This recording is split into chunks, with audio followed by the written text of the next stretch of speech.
Muy buenos días a todos. Vamos a empezar con la clase de procedimiento de familia de hoy jueves 23 de febrero. En la sesión anterior estuvimos hablando acerca de los procesos declarativos en familia y dijimos que como procesos declarativos tenemos todos estos. Y empezamos refiriéndonos al primero de ellos, que es la declaración de unión marital de hecho y formación de sociedad patrimonial.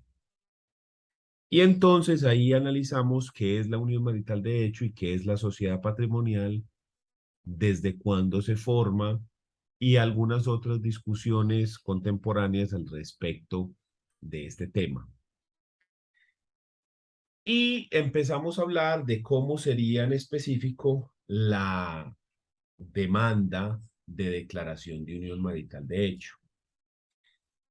Entonces mencionábamos que las pretensiones, si seguimos la estructura del artículo 82, las pretensiones son, señor juez, declare la existencia de la unión marital de hecho entre A y B desde el día tal, el día en el que empezaron la convivencia, ¿sí? Obvio, primero, pues empezamos por la identificación de las partes y demás, eso lo doy por descontado de que ya está claro. Eh, por eso digo que siguiendo la guía o la base del artículo 82, el artículo 82 del Código General del Proceso es el artículo que nos trae todos los requisitos de las demandas. Todas las demandas, sin importar la clase de proceso, deben cumplir con los requisitos del artículo 82. Y empiezo acá en el numeral cuarto, porque pues doy por descontado de que los numerales 1, 2 y 3, que es la identificación del juez al que va dirigido, la identificación de las partes y sus representantes legales si los hay, y la identificación del apoderado, pues ya eso lo tenemos supremamente claro. Entonces, nuestra pretensión, que sería lo primero acá, numeral cuarto, podría ser una pretensión principal acumulada a una pretensión consecuencial. Es decir, pretensión principal, señor juez, declare la unión marital de hecho entre A y B desde tal momento. Pretensión consecuencial. A razón de esto, por haber declarado la existencia de la unión marital de hecho entre estas dos personas y desde este punto, declare entonces, señor juez, que existe o que existió una sociedad patrimonial de hecho entre esas dos personas entre los mismos puntos, desde el día tal que se fueron a convivir y hasta el momento en el que terminó la convivencia. Recordarán ustedes que también en la clase anterior dimos la discusión acerca de hasta cuándo o desde qué momento iniciaba la unión marital de hecho y analizábamos entonces que si la unión marital de hecho se forma a los 2 años o que si por el contrario la unión marital de hecho se forma desde el día 1 y dijimos pues las teorías que hay al respecto de esto y las visiones y dijimos que yo personalmente, a título personal, yo Daniel Lopera, me identifico con la figura de que la unión marital de hecho se forma el día 1 de la convivencia y no que se forma a los 2 años. ¿Listo? Entonces, en ese entendido de lo que yo les dije, sería la pretensión. Ahora bien, si uno se acomoda con otra teoría, pues en consecuencia a eso, pues serían las pretensiones. ¿Estamos? ¿Dudas?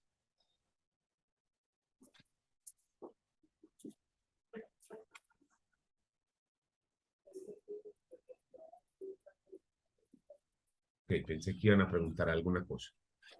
Entonces, cuando establecemos esto, ¿cuáles son las pretensiones? Que son que se formó la unión, pretensión 1, y luego que se formó la unión marital, pretensión 2, tenemos que pasar a el siguiente punto, que es el acápite de pruebas. Perdón, el acápite de los hechos. En los hechos, Es el siguiente punto, numeral 5, los hechos que sirven de fundamento a las pretensiones. En estos hechos yo voy a explicarle al juez por qué razón yo estoy pidiendo lo que estoy pidiendo. ¿Cuáles son las circunstancias de hecho que dan origen a estas pretensiones? ¿Qué fue lo que pasó en la vida real que hacen que yo esté solicitando esto que estoy solicitando? ¿Listo? Entonces, en este caso, los hechos relevantes son que las personas decidieron irse a convivir voluntariamente desde el día X, que esas personas convivieron formando una comunidad de vida permanente, singular e ininterrumpida. Muy importante estos tres aspectos. Una comunidad de vida permanente, singular e ininterrumpida, que son, digamos, los tres elementos claves con los que se reconoce de manera, ¿cómo lo mencionamos? De manera general, que se reconoce de manera general la formación de una unión marital de hecho, esa convivencia permanente, singular e ininterrumpida. Y además, le presento al juez de que las personas comparten un proyecto de vida y tienen una economía de hogar. ¿Listo? Esos son nuestros hechos. Aquí, la idea de los hechos, y esto va para todas las demandas, no solo para las demandas de unión marital, sino para todas en general. Los hechos son mostrarle al juez las circunstancias que tienen una relevancia jurídica. No le vamos a mostrar al juez circunstancias que no sean relevantes jurídicamente. No vamos a contarle cosas que no tienen ninguna importancia desde el punto de vista jurídico. Solo lo que tenga relevancia jurídica. ¿Estamos? Y lo vamos a organizar de manera cronológica. Entonces ahí le corresponde a uno como abogado hacer el filtro, hacer el análisis de cuáles son los elementos que sí tienen esa relevancia jurídica y cuáles son los elementos que por el contrario no son importantes y por lo tanto se pueden omitir. Cosas que son muy importantes, que a nosotros nos sirven con miras a lograr esa declaración de unión marital de hecho muy fácilmente, si hay hijos en común, por ejemplo.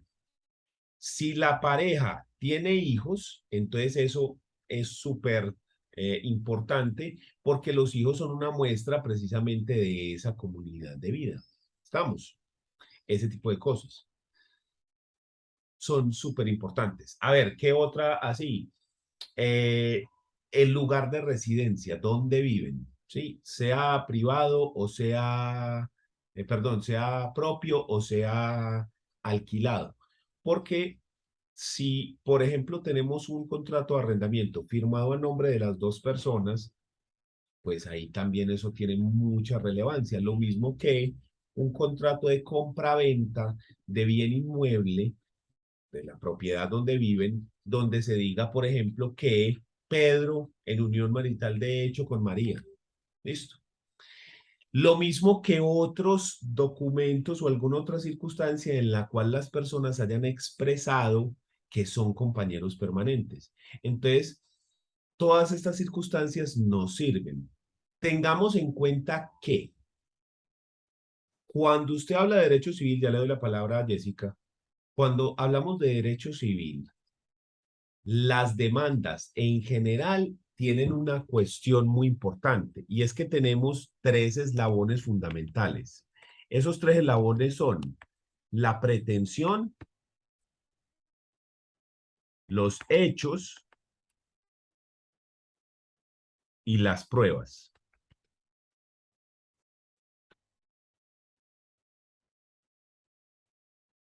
Estos son tres eslabones que están conectados unos a los otros.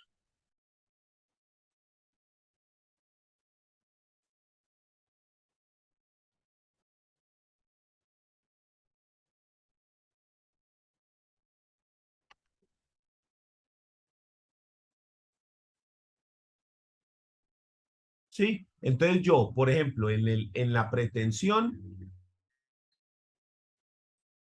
digo qué es lo que se quiere.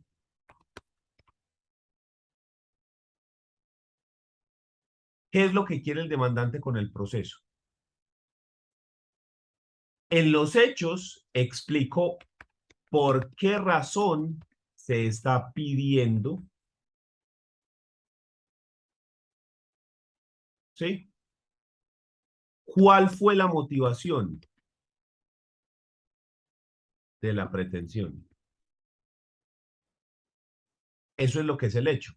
El hecho es decirle al juez por qué es que vos estás pidiendo lo que estás pidiendo. ¿Por qué? Y la prueba es la demostración del hecho que dio origen a la pretensión. Entonces, yo demuestro, perdón, yo le digo al juez qué es lo que quiero. Luego le digo por qué. ¿Por qué quiero eso? Y después paso a demostrar lo que yo dije aquí. En la medida en la que yo logre demostrar esto, entonces el juez me concede esto. Y en el mismo orden de ideas, si yo no logro demostrar, el juez no me va a conceder. ¿Estamos? Entonces, cuando yo estoy pensando en el contenido de la demanda declarativa de unión marital de hecho, tengo que pensar, mi pretensión es que se declare la unión marital y la sociedad patrimonial. ¿Cuáles son los hechos, cuáles son las circunstancias de la vida que motivan esa pretensión? ¿Por qué estoy pidiendo eso? Y luego tengo que demostrar todo lo que yo dije en los hechos. Hecho que pongo, prueba. En la medida en la que pruebe ese hecho, me conceden la pretensión. ¿Estamos? Jessica, me iba a preguntar algo. Profe, en realidad dos preguntas. Dígame. Pues creo que la primera es obvia, creería. En relación a las pruebas, ahorita nos decía que, por ejemplo, mediante el contrato de arrendamiento celebrado por ambos, pues donde estén los dos como arrendatarios, sería una prueba. Ujú. Podría funcionar también en el caso tal que el arrendamiento lo tenga uno y los servicios públicos, por ejemplo, Internet, los tenga el otro. Sí, sí, claro. Y que tienen la misma dirección. Entonces, Ajá. usted construye el hecho diciendo, por ejemplo, tanto es que estas personas conviven juntas que entonces ellos decidieron compartir los gastos, de modo que el arrendamiento es asumido por Pedro, pero los servicios públicos es asumido por María, ¿sí? Teniendo en cuenta que estamos hablando de la vivienda en común. Y entonces usted viene con la prueba, los servicios con la dirección tal y luego el arrendamiento con la dirección tal. Entonces ahí quedó demostrado ese hecho. Ese es muy útil. Lo mismo que las declaraciones extrajuicio que las personas hacen a veces, por ejemplo, para obtener la visa. La gente va a obtener la visa y hace una declaración extrajuicio diciendo que son compañeros permanentes, en la cual la idea es que eso como en sí no sirve para demostrar la unión marital de hecho, porque la ley 979 del 2005 dice que la unión marital de hecho se demuestra de manera específica solo con tres documentos. Una escritura pública declarativa de unión marital de hecho, un acta de conciliación donde los compañeros concilian y manifiestan que son compañeros permanentes, o tres, una sentencia declarativa de unión marital de hecho. Como una declaración extrajuicio no es ninguno de esos tres, realmente no sirve para demostrar eso, pero para otras eh, diligencias sí nos sirve, como por ejemplo para demostrar ante la embajada que efectivamente existe una relación de esa naturaleza o incluso para la afiliación a la EPS como beneficiario de la seguridad social. Entonces, esos documentos solos por sí mismos no son suficientes ante la jurisdicción civil para demostrar que existió la unión marital de hecho. Pero no por ello quiere decir que no sirven para nada. Esos documentos nos sirven como pruebas como granitos ahí que vamos llenando para la demostración de la existencia de la unión, porque es que las personas están manifestando en este documento esto. Fuera de eso tienen el arrendamiento y los servicios. Fuera de eso tuvieron estos hijos en común. O sea, que no dé lugar pues como a ninguna duda de que efectivamente tienen la unión marital de hecho.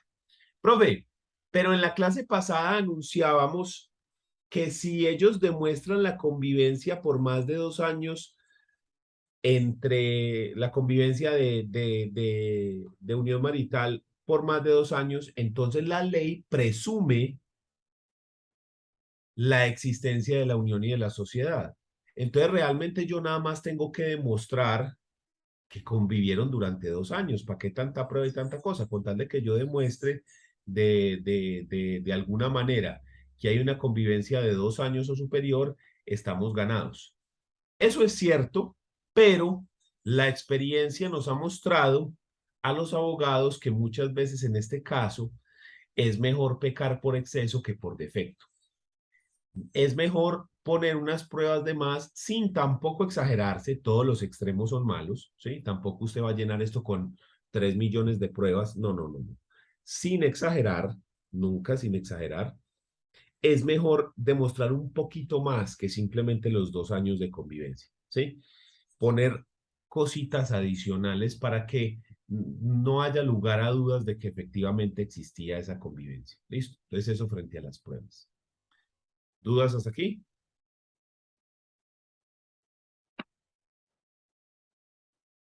Muy bien. Entonces continuemos. Entonces ya tenemos hechos y entonces pasamos a hablar de pruebas. En las pruebas, como les digo, vamos a poner todos los medios de prueba que nosotros queramos hacer valer para demostrar esos hechos que narramos anteriormente. Y entonces aquí tenemos que pegarnos de los medios de prueba que nos consagra el Código General del Proceso. El Código General del Proceso nos establece un abanico de posibilidades donde nos dice, hombre, están estos medios de prueba. ¿Cuál de ellos o cuáles de ellos a usted le van a servir para demostrar la pretensión? ¿Sí? ¿Cuál o cuáles? ¿Cuáles son esos medios de prueba? Véalos acá. Estos son los medios de prueba que nos establece el Código General. La declaración o interrogatorio de parte, que está regulada en el Código General del Proceso, en el artículo 198 y siguientes, 198 y siguientes. Luego sigue la confesión, que está regulada en el artículo 191 y siguientes, 191 y siguientes. Luego tenemos el juramento, regulado en el Código General del Proceso en el artículo 206 y siguientes.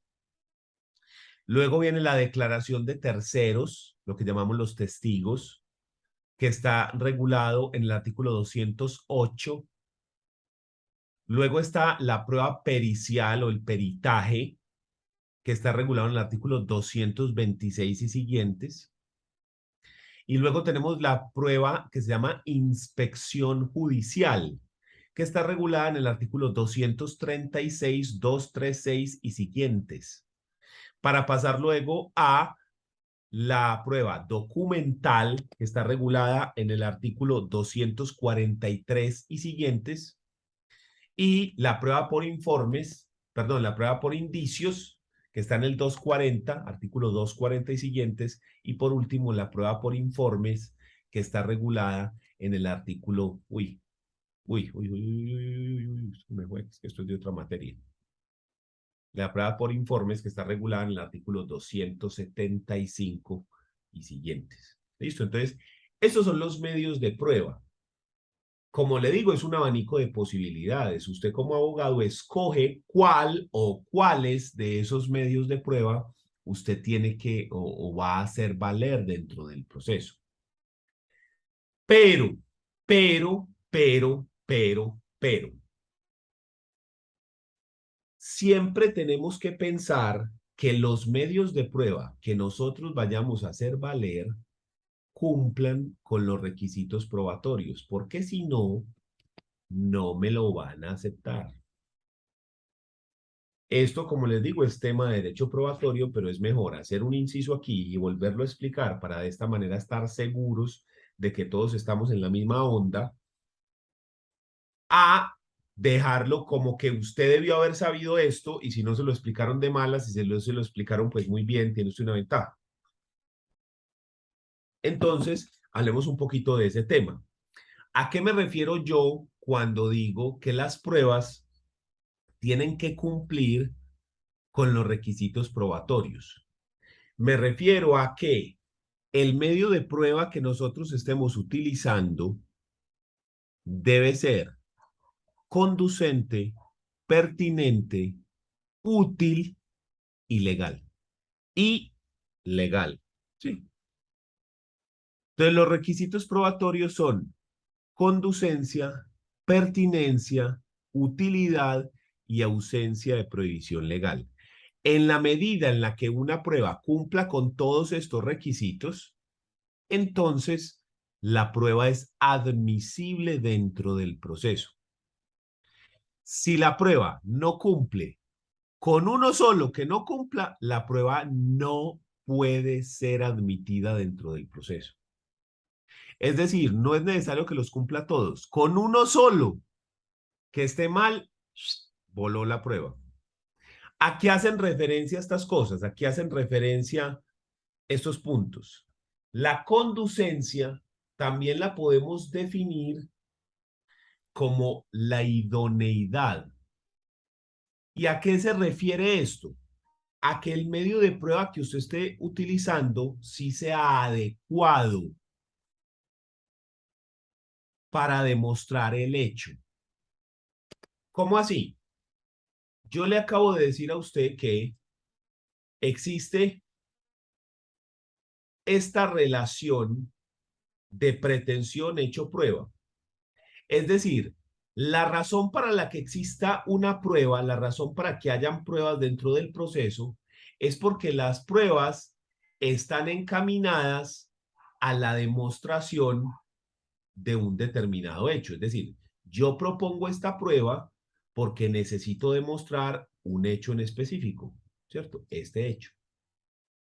Entonces, cuando yo hablo de conducencia, me refiero a que esa prueba que yo estoy poniendo sí sea la adecuada, la idónea para demostrar algo. ¿Cómo demuestro yo que existe un contrato de arrendamiento entre A y B sobre un bien inmueble? La prueba adecuada es el contrato de arrendamiento. Pero yo podría llevar unos testigos.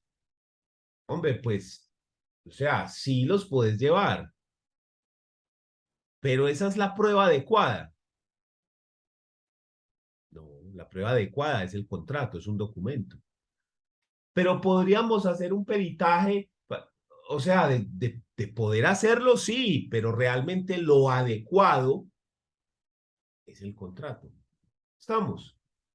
Entonces, el problema con ese primer punto, con la conducencia, con la idoneidad, es que yo tengo que evaluar el medio de prueba y decir, esto sí sirve para demostrar aquella cosa. Yo sí puedo demostrar con esta prueba eso o no. Filiación. ¿Cómo demuestro yo que una persona es hijo de otra? Pues con el registro civil de nacimiento, donde dice quiénes son los padres. No, pero voy a llevar unos testigos que dicen que sí, que Pedro es hijo de Juan. No, no, un momentico, es que la ley dice que tiene que estar en el registro civil. Ah, no, no, no, es que todavía no está el registro civil. Lo que estoy es en un proceso de filiación donde quiero construir el parentesco. O sea, voy a demostrar que Pedro es hijo de Juan. Ah, ok, entonces vamos a hacer una prueba de ADN entre Pedro y Juan y ahí nos sale el resultado de si sí es o si no es. ¿Estamos? No, pero va a pedir una inspección judicial. ¿Pero inspección judicial de qué? El juez, ¿qué va a verificar el juez?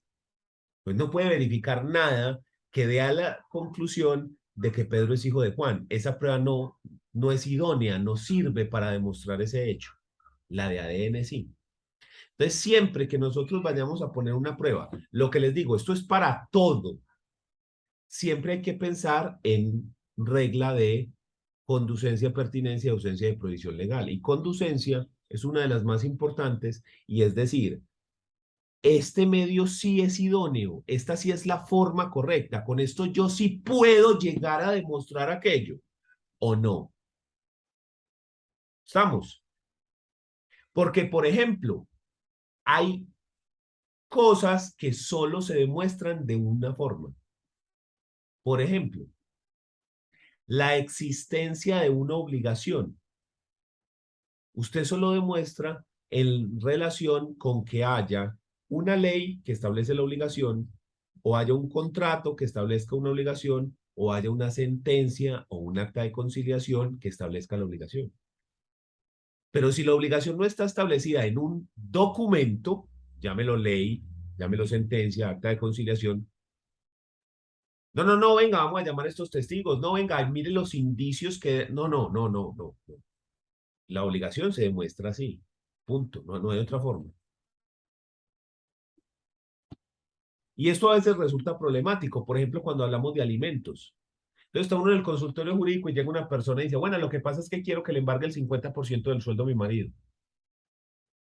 Perdón, ¿cómo así? Sí, es que debe los alimentos del niño. Es uno, ok, listo, muy bien.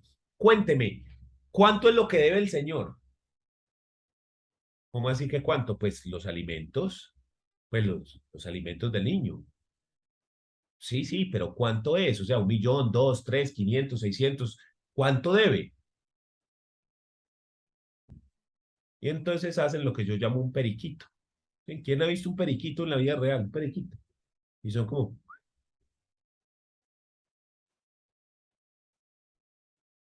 y la gente hace así. ¿Cuánto es lo que debe? Venga, pero ustedes hicieron una conciliación o en una comisaría de familia fueron o en una sentencia establecieron cuánto.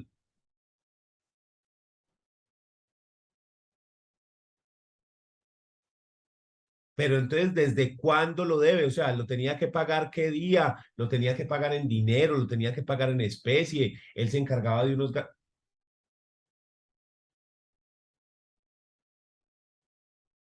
Yo no puedo demandar ejecutivamente entonces. ¿Por qué no? Porque yo no tengo prueba de que la obligación existe. ¿Dónde está la obligación? ¿Cuál es? ¿Era pagar qué? En dinero, en especie, ¿qué era lo que iba a pagar? ¿Cuándo lo tenía que pagar? ¿A quién se lo tenía que pagar? ¿Cómo lo tenía que pagar? Entonces no puede. Toca demandar en un proceso para establecer la cuota, pero yo no puedo llegar a embargar cuando no hay obligación. A verla, ¿sí? Entonces lo mismo ocurre acá. Si yo voy a poner un hecho para que el juez declare la existencia de la unión marital de hecho, tengo que demostrar la existencia de ese hecho. Y hay algunas pruebas que sí sirven para demostrar y otras que no.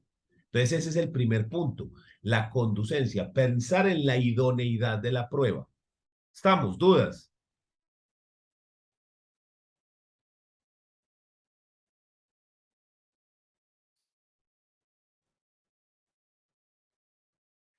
Pensemos entonces en el segundo. El primero es conducencia. Ahora pensemos en la pertinencia. Y este se refiere a que lo que yo pretendo demostrar, ese hecho que voy a demostrar con esta prueba, sí tiene relación con el conflicto entre las partes. Lo que yo voy a demostrar sí tiene que ver con este problema. Yo no estoy demostrando algo que esté por fuera, porque aquí lo que quiero evitar es perder tiempo y recursos con la demostración de hechos que nada tienen que ver con el conflicto. Un punto donde ocurre con mucha frecuencia que la gente se equivoca con esto es en el divorcio. Entonces usted ve que en el divorcio llega la gente y dice, se casaron tal día, prueba registro civil de matrimonio. Bien. Que pelearon por esto y esta razón y ponen las pruebas de eso, que si fue violencia, entonces aquí, que la denuncia en comisaría, que no sé qué. No, que fue embriaguez habitual y entonces aquí, que unas fotos, que unos testigos, que unos... Listo. Y de pronto por allá abajo dice, y dentro del matrimonio consiguieron este apartamento, prueba el certificado de tradición y libertad. Y uno dice, pero venga. ¿Qué tiene que ver los bienes con el divorcio? El divorcio es la terminación del vínculo, nada más. Yo no estoy haciendo ahí nada más. La liquidación de la sociedad conyugal es otro proceso, ni siquiera es en ese mismo, es en otro proceso aparte. ¿Qué tiene que hacer ahí que se consiguió un bien de una u otra manera? Nada, nada. O también pasa al revés. Entonces estamos en la liquidación de la sociedad conyugal donde tenemos que decir, había una sociedad conyugal entre Pedro y María desde el día tal hasta el día tal que se divorciaron. Dentro de esa sociedad conyugal se consiguieron los siguientes bienes, pam, y se contrajeron las siguientes deudas, tan. Listo. Y por allá abajo, tenga en cuenta, señor juez, que el divorcio se dio por infidelidad de Pedro. Venga, pero ¿y qué tiene que ver la razón del divorcio con la liquidación? No, pues, ¿cómo así? Para que, pues, para el pues ahí para, pues, no, es que no tiene nada que ver. Porque la razón del divorcio no modifica los gananciales. El derecho a gananciales, que es la participación del 50% de los bienes contraídos, conseguidos durante el matrimonio, no se modifica por la razón del divorcio, sea la que sea. Eso no se modifica. El derecho es el mismo. El derecho es exactamente el mismo. No cambia. Entonces, ¿para qué me estás poniendo eso ahí? Que es siempre pensar en la pertinencia. Lo que yo voy a demostrar sí tiene relación con lo que yo estoy pidiendo. Si yo estoy pidiendo un divorcio por embriaguez habitual y entonces pone por ahí, y el testimonio de Sofía, la moza. Espérese. Si usted me está pidiendo el divorcio por embriaguez habitual, ¿para qué me estás pidiendo esa prueba? ¿Qué tiene que ver eso con la embriaguez? Estamos. Que lo que yo esté demostrando sí tenga relación con el conflicto entre las partes. Eso es pertinencia. Y muchas veces los abogados se les va la olla con eso. Bien sea inconscientemente porque no lo saben o conscientemente como maniobra distractora para que la discusión se centre en eso, se pierda la atención y no nos centremos en lo que realmente es importante, lo que realmente debemos eh, demostrar. ¿Entendida la pertinencia?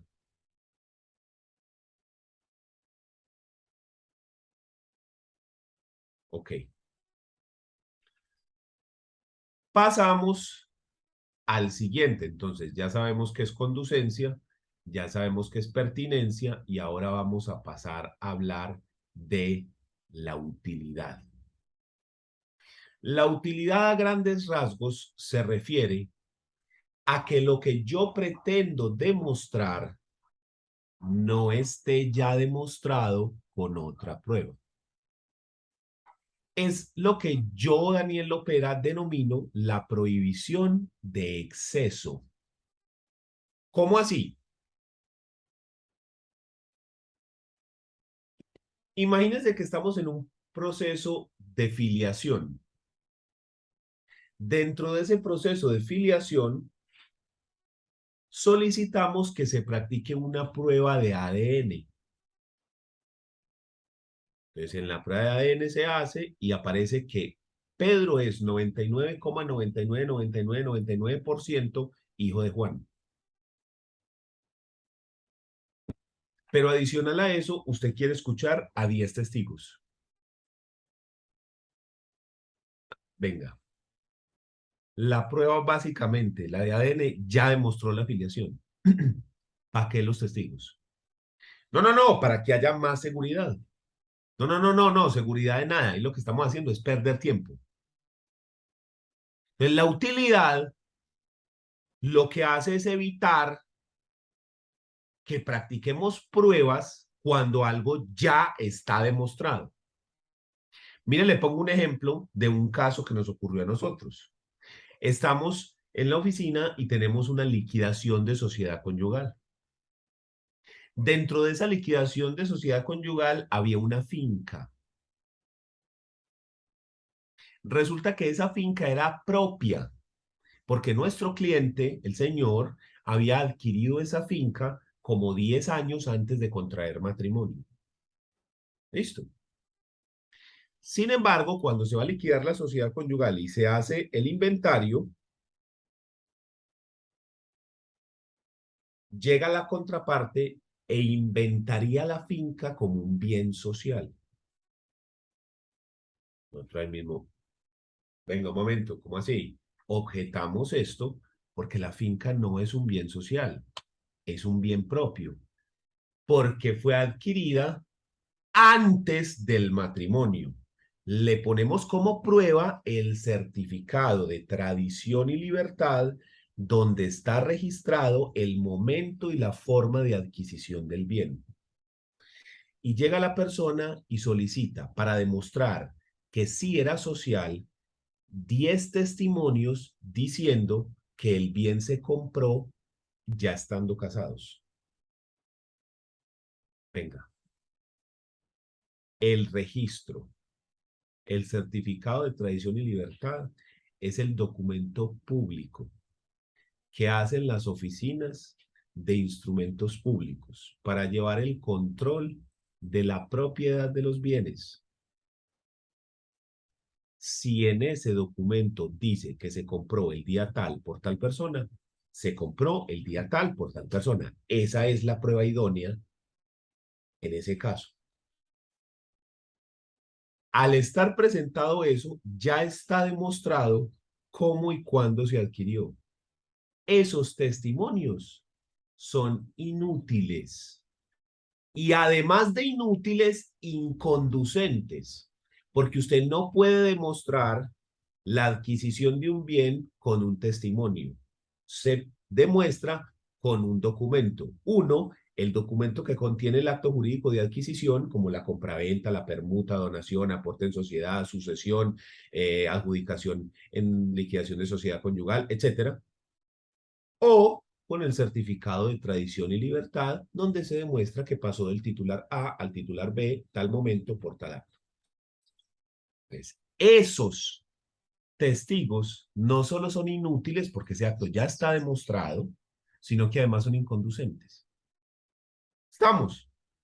Entonces, la utilidad hace referencia a que con la prueba se establezca un hecho, materia de la controversia, que aún no esté demostrado por otro. Entonces, nosotros podemos decir que la prueba es inútil en 4 eventos. En 4 eventos hablamos de pruebas inútiles. Primero, será inútil una prueba cuando está encaminada a demostrar hechos en contra de una presunción de derecho. Cuando está encaminada a demostrar algo en contra de una presunción de derecho. En la clase pasada hablamos de las presunciones cuando hablamos de la sociedad patrimonial y dijimos que existían 2 clases de presunciones, las presunciones de hecho y las presunciones de derecho. Dijimos que las presunciones de derecho tienen que decir expresamente en la ley que es una presunción de derecho y que su particularidad es que no se pueden desvirtuar, diferente a la presunción de hecho, que sí se puede desvirtuar. Entonces, un ejemplo de esto sería, a usted lo cogen conduciendo en estado de embriaguez y usted aduce que usted no sabía que no se puede conducir borracho. Es más, presenta un dictamen pericial de un médico que certifica que en su cabeza no existe conocimiento alguno de que eso sea una norma.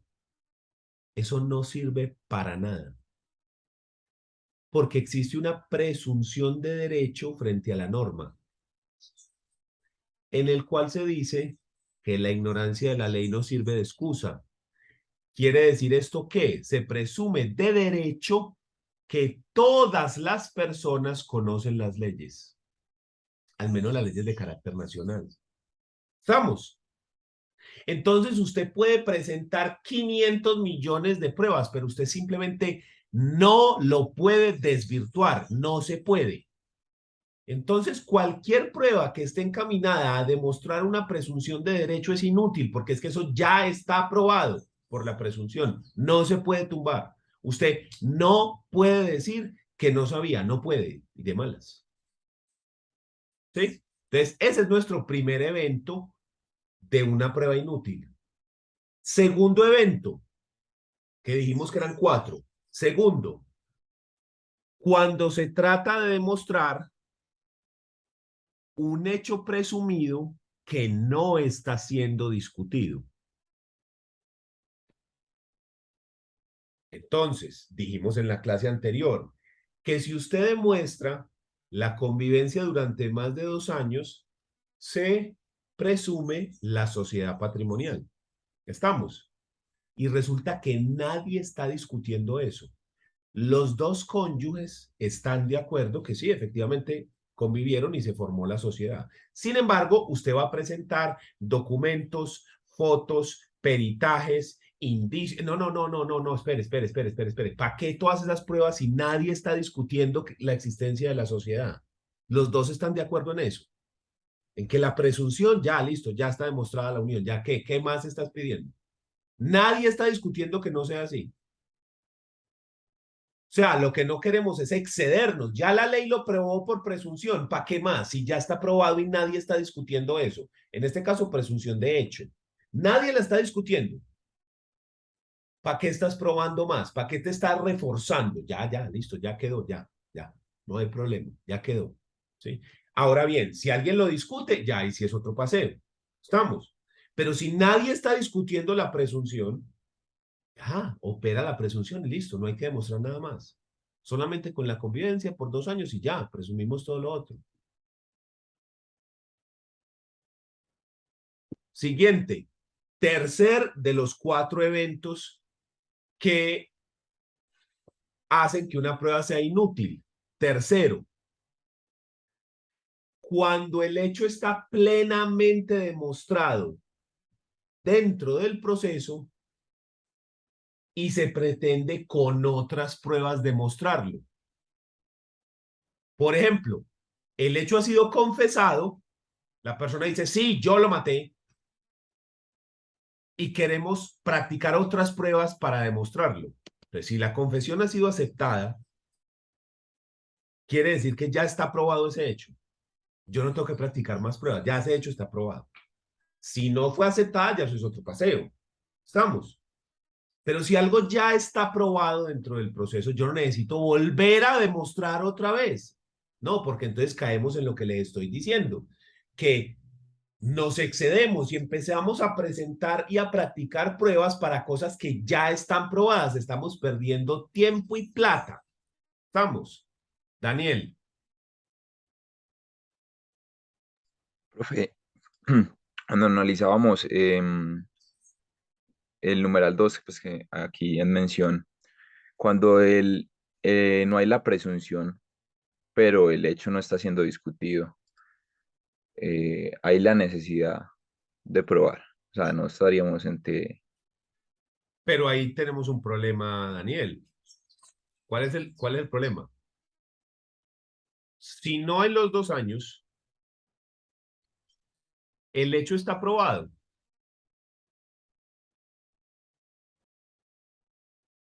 Si no tenemos la convivencia de 2 años, sino de año y medio. Pero si no está, se está discutiendo en un caso, por ejemplo, Por eso no lo están discutiendo, pero el punto es, está probado. Ok. Sí lo pilló o no lo pilló. Sí, claro. Lo que hace la presunción es que lo demuestra por la presunción. La presunción es como si fuese un medio de prueba, como si fuese un documento. Entonces, la presunción lo prueba por presunción. El juez asume que eso ya está demostrado. Pero si la presunción no opera, no está demostrado. ¿Estamos? Entonces, el problema es que nadie lo discute, pero no está demostrado. Como el meme, no tengo pruebas, pero tampoco tengo dudas. ¿Cierto? No, no funciona así. Porque usted tiene que probarlo de alguna manera. Si no está presumido, o sea, si no está probado por la presunción, porque no opera la presunción en ese caso, pues hay que probarlo de alguna otra forma, con cualquier otro medio. Pero hay que tener al menos una prueba. ¿Estamos? Diferente es que el hecho ya esté presumido. Entonces, mire que cuando uno lo mira así, ya usted dice mismo, claro, ¿sí o no? Ahí ya quedó usted mismo. Sí, claro, tiene toda la razón. Entonces, Pero, pero dígame, cuando, dígame. por ejemplo, en el caso, lo llevo a un ejemplo práctico, cuando no hay contestación, no se entiende que hay una aceptación tácita de lo que está planteando en el caso, en este caso, Sí, señor. señor, pero ese hecho de la no contestación, ese efecto se llama confesión ficta, porque lo que nos dice el artículo es 96. Vamos a mirar.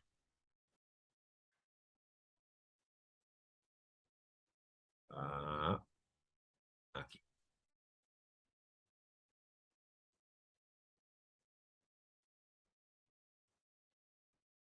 90,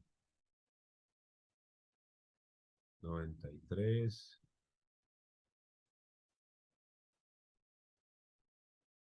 No, es 97, artículo 97. Mire lo que dice el 97. La falta de contestación de la demanda o de pronunciamiento expreso sobre los hechos y las pretensiones de ella, o las afirmaciones o negaciones contrarias a la realidad, harán presumir ciertos los hechos susceptibles de confesión. Esto se llama confesión ficta, este fenómeno. ¿Por qué se le llama así? Porque la confesión implica que yo reconozco la comisión de un hecho. Yo digo, yo lo hice, eso es una confesión. ¿Estamos? Pero aquí es ficta porque la confesión tiene que ser expresa. Usted tiene que decir, yo lo hice, para que haya confesión. En cambio, aquí lo que decimos es que si usted no contesta, nosotros vamos a presumir, a hacer de cuenta como que usted hubiese confesado. Entonces, el punto es, no están demostrados los 2 años, entonces no está probada la unión marital ni la sociedad. ¿Estamos? Como no está probada, su demanda tiene que tener los 3 elementos de los que estamos hablando que son indispensables, que son la pretensión, señor juez, declare la unión marital de hecho y la sociedad, los hechos, entonces usted tiene que decir que convivieron desde tal punto hasta el punto, que tan, y luego después me tiene que probar eso. Entonces en su demanda, usted no sabe que no le van a contestar, usted simplemente piensa que sí van a contestar, entonces en su demanda tiene que ponerme pretensión, hechos y pruebas. Y como en este caso no llevamos 2 años, sus pruebas tienen que ser bien jodidas porque ya no tenemos esa presunción que te da una ventaja. ¿Estamos? Pero ahora bien, usted ahí me puso testigos, me puso fotos, me puso videos, me pidió una inspección a la casa. En fin, me puso un montón de pruebas. Vamos a decir unas 35 pruebas. ¿Listo? Y no contestan la demanda. Entonces, ¿qué pasó? Opera la presunción de confesión, o sea, la confesión ficta. Se supone como que el demandado hubiese confesado. Entonces, que el demandado hubiese dicho, sí, yo conviví con esta persona.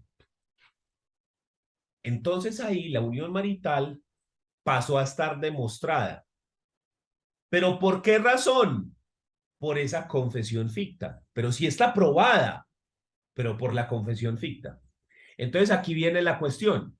Si esto ya está probado por confesión ficta, ¿para qué practico las 35 pruebas que usted me había pedido originalmente? ¿Para qué voy a escuchar testigos y taque, taque, taque, taque, taque, taque, si ya está probado con la confesión ficta? Entonces el juez perfectamente le podría decir, Daniel, ya que no te contestaron la demanda y por lo tanto presumimos que esto es cierto, pues hombre, no vamos a practicar ninguna de las otras pruebas porque no son necesarias, porque ya está demostrado, porque son inútiles. ¿Por qué inútiles? Porque me están probando lo que ya está probado. ¿Sí lo pilló o no? Sí, Excelente pregunta, por cierto, muy interesante el tema, porque ahí es cuando uno ve la sutileza que tiene el derecho probatorio, lo importante que es su manejo. Por eso me gasto estos raticos explicándolo. Mire qué importante ese tema, esa pregunta que usted me acaba de hacer. Mire qué importante es. ¿Sí? Entonces, está probado, pero por confesión ficta. Entonces, todas las otras pruebas son inútiles, porque ya está probado. ¿Estamos? Entonces, ese es el punto de la inutilidad. Entonces, dijimos que hay 4 eventos en los cuales una prueba es inútil. El primero dijimos que la prueba está encaminada a demostrar en contra de una presunción de derecho. Como eso no se puede, sale. El segundo es cuando se pretende demostrar un hecho presumido que no está siendo discutido. En este caso hablamos de presunción de hecho, no de presunción de derecho. Nadie lo está discutiendo, la presunción está aplicando, no hay que demostrar a favor. El tercero es cuando el hecho está plenamente demostrado dentro del proceso y se pretende con otras pruebas demostrarlo. Entonces, lo que dijimos, operó la confesión ficta, ya quedó demostrados todos esos hechos. Entonces, ¿para qué vamos a practicar más si ya está probado? Listo. Y el cuarto evento, por el cual hablaríamos de inutilidad de una prueba, es cuando se trata de demostrar un hecho que ya fue juzgado e hizo tránsito a cosa juzgada. ¿Sí? Porque cuando hay cosa juzgada, quiere decir que esa discusión no se puede revivir. Y ahí en ese proceso, ese hecho ya quedó demostrado. Ejemplo, vamos a hablar de una violencia intrafamiliar. Listo. Entonces a la persona lo juzgan y lo condenan penalmente por violencia intrafamiliar. Está en Bellavista. Estamos. Llegamos al proceso de divorcio. Y en el proceso de divorcio, ¿cuál es la causal? Violencia intrafamiliar. ¿Sí? O sea, maltrato y trato cruel, que creo que si no estoy mal es la causal segunda del artículo 152. Segunda o tercera. ¿Listo? Yo lo pongo. ¿Cuál es la prueba? La sentencia penal. No necesito más pruebas. ¿Por qué? Porque es que ese hecho ya está probado, ya se hizo en otro proceso. Entonces yo lo único que necesito es hacer referencia a que esa circunstancia, ese hecho ya se probó en otra parte. No tengo que volver a practicar pruebas, volver a presentar que el dictamen de medicina legal, que tan. No, nada de eso, que eso ya se demostró en otra parte. Y ya hizo tránsito a cosa juzgada, esa sentencia ya está ejecutoriada, tanto que el man está en Bellavista. ¿Estamos? Entonces, ahí, en esa circunstancia, yo solamente hago referencia a la sentencia que hizo tránsito a cosa juzgada y ojo que también hace tránsito a cosa juzgada las actas de conciliación, los laudos arbitrales y los contratos de transacción. También hacen tránsito a cosa juzgada. Entonces, si algo ya quedó demostrado porque fue juzgado, porque se concilió, porque se transó o porque se juzgó también, pero en un tribunal de arbitraje, no es necesario volver a demostrarlo. Estamos. Simplemente se hace referencia a ello. Como lo que ocurre, por ejemplo, cuando usted va a demandar en alimentos. Cuando usted va a demandar en un ejecutivo de alimentos, usted lo primero que tiene que hacer es demostrar la existencia de la obligación. Y entonces usted presenta la sentencia, el acta de conciliación, el contrato de transacción, el contrato de arbitraje, donde dice que Pedro le tiene que pagar a María la suma de tanto por alimento los primeros 5 días de cada mes en dinero en efectivo. Ahí está la obligación. Usted lo presenta y no tiene que demostrar que Pedro debe la plata. Ahí está. Nada más. ¿Listo? Entonces, ese es el punto. Cuando una prueba está encaminada a demostrar hechos que ya fueron juzgados y que hicieron tránsito a cosa juzgada. No es necesario porque ya fueron juzgados. Eso ya quedó demostrado que fue de esa forma. ¿Listo? Entonces, en esos 4 eventos, las pruebas se transforman en pruebas inútiles. Pero nos queda el último, porque acuérdese que eran conducencia, pertinencia, utilidad y ausencia de prohibición legal. Y esta es muy simple, que el medio de prueba no esté proscrito, que no esté prohibida su práctica. Estamos, por ejemplo, no se puede torturar a la gente para obtener una prueba. ¿Listo? Entonces, que no esté prohibido. Esto también hace referencia a la forma como son adquiridos los medios de prueba. La forma como usted adquiere una prueba tampoco puede ser vulnerando los derechos de las personas, a menos de que haya un juez de control de garantías de por medio que autorice la vulneración de esos derechos. Pero eso generalmente solo ocurre en el derecho penal. ¿Sí? Por ejemplo, yo no puedo interceptar las comunicaciones entre dos personas, lo que llamaríamos chuzar un teléfono, porque eso vulnera el derecho a la intimidad. Yo no puedo interceptar la comunicación, a menos que yo vaya donde el juez de control de garantías y el juez me diga que sí lo puedo hacer, y en ese caso sí, que es lo que ocurre muchas veces en penal, que llegan y muestran, vea, interceptamos estas comunicaciones, obviamente tiene autorización, si no, es un delito, ¿estamos? Y hemos sabido 1000 veces que vea, que chuzaron, que las chuzadas del DAS, que no sé qué, porque se hizo de manera incorrecta. Entonces, en ese caso, sí se permite, porque hay una autorización de por medio. Pero en civil no se puede. Entonces usted, por ejemplo, no podría obtener esa prueba si está vulnerando el derecho a la intimidad.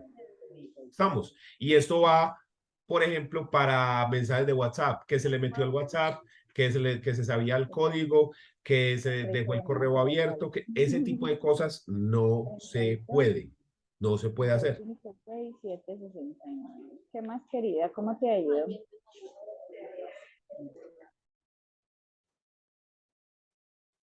¿Alguna duda?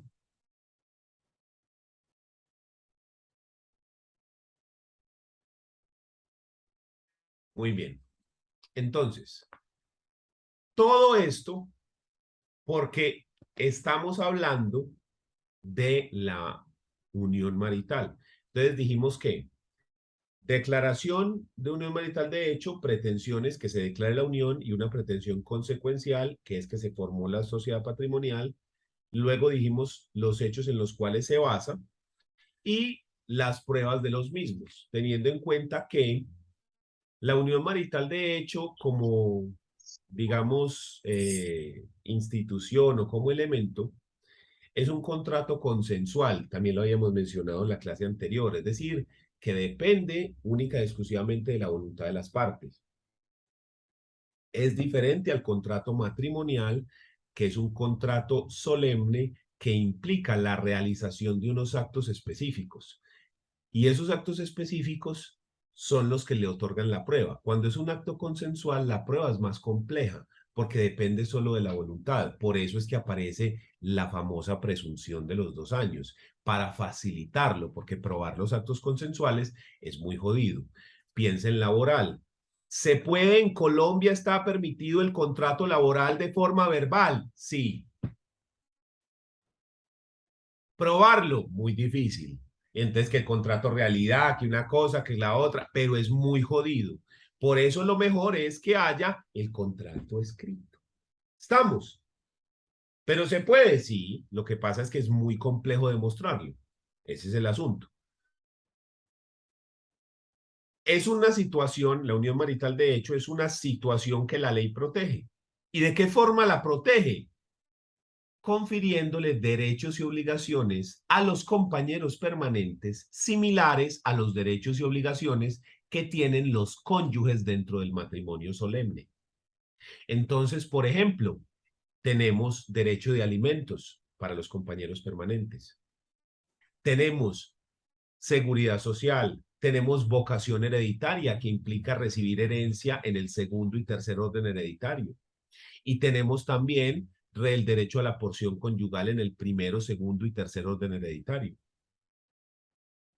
Entonces, estos elementos hacen que se proteja esa situación y que se proteja en específico a los compañeros permanentes. Es una convivencia afectivo-sexual que puede darse entre parejas de igual o de diferente sexo. La clave es esa convivencia afectivo-sexual permanente, singular e ininterrumpida, aunque los tres elementos claves con los cuales fue creada la unión marital de hecho en la ley 54 del 90, que es la unión permanente, singular e ininterrumpida, los tres han sido discutidos por sentencias tanto de la Corte Suprema e incluso en algunas de tutela de la Corte Constitucional, diciendo que la permanencia, que sea permanente, no es necesario, porque entonces hay unos casos en los cuales no hay una convivencia permanente, sino que es esporádica, pero se da por unos casos externos, que no sé qué. Lo mismo que la singularidad, que también ha sido que no, que sí se puede, que no se puede, que una cosa que la otra. Entonces, esos tres elementos, tanto lo de convivencia singular, permanente e ininterrumpida, han sido discutidos, porque entonces estuvieron aquí, pero entonces pelearon y volvieron al ratico y luego entonces qué. Todo eso ha sido discutido y se ha hecho como, bueno, pero en este momento, en esta circunstancia, de pronto sí, en esta de pronto no. Lo que pasa es que como es un acto consensual, donde depende de la voluntad, no tenemos unas reglas tan estrictas como en el matrimonio, porque es que el matrimonio se genera solamente de una forma, celebrando el matrimonio, civil o religioso, pan. ¿Cómo se termina el matrimonio? ¿Cómo se disuelve? Solo por tres cosas: nulidad, muerte o divorcio. Punto. Nulidad, muerte o divorcio. O se murió, o se lo anularon, o se divorció. Si no, usted está casado. Punto. En cambio, como aquí no tenemos esas reglas por ser consensual, entonces es más como de, pero es que venga, pero es que tal cosa, pero es que taque, pero es que taque. Sí, entonces siempre ha sido así. Eso genera un poquito de inestabilidad jurídica, pero es lo que hay. Estamos.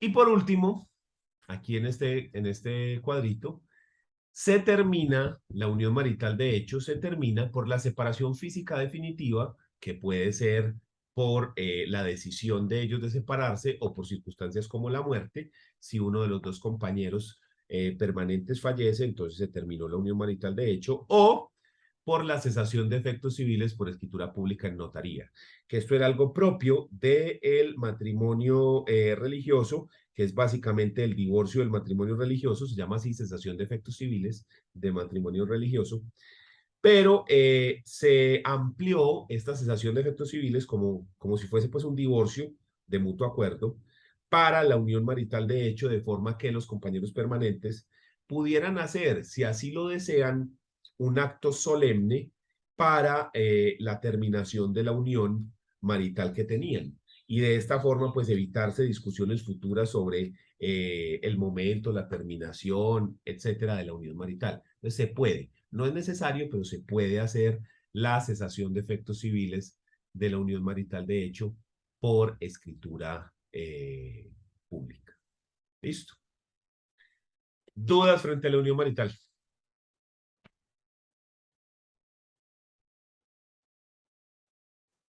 Profe, Profe, cuando... sí. Ok. Ah, qué pena. Hágale, empiece Jessica. Usted fue la primera que habló, hágale. Ok, profe, se, cuando se va a pasar de una unión marital de hecho a un matrimonio civil, hay que realizar la disolución de la sociedad patrimonial. ¿O cómo es este tránsito de la sociedad? Porque ya pasaría a ser conyugal. Lo que pasa es que tenemos una cosa y luego pasa a ser otra cosa. O sea, son dos cosas diferentes. Así como usted tiene un contrato de arrendamiento, lo cual le otorga un estatus frente al apartamento. Por ejemplo, ¿el arrendatario paga predial? No, el predial lo paga el propietario.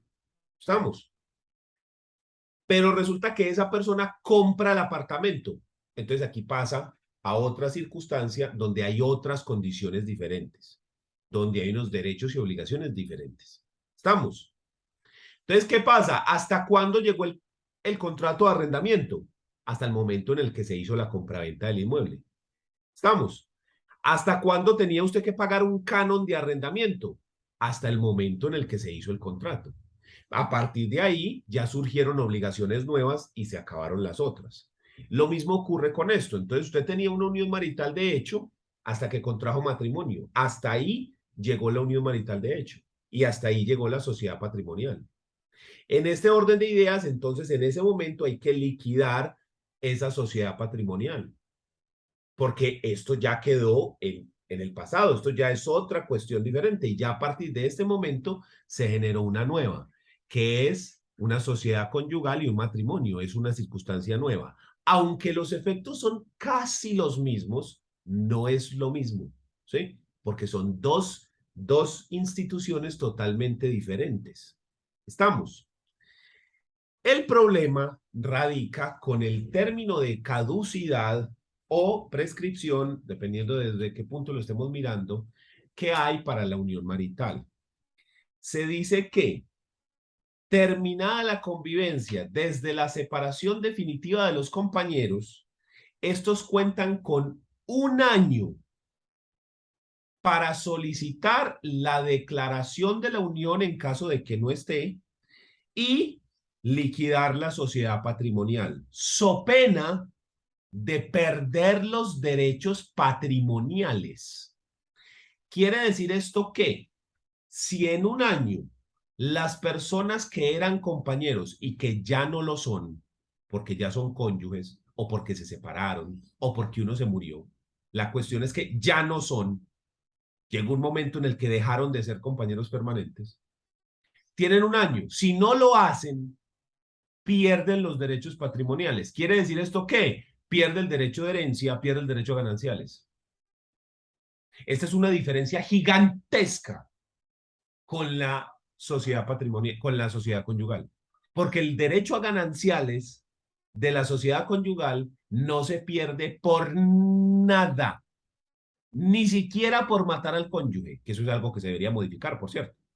Si usted mata a su cónyuge, se va para Bellavista y allá hay que irle a pagar los gananciales. No se pierden por nada. Mire que la herencia se pierde por indignidad o desheredamiento. Los gananciales no. No se pierden por nada. La única que uno puede decir que se pierden los gananciales es por defraudación.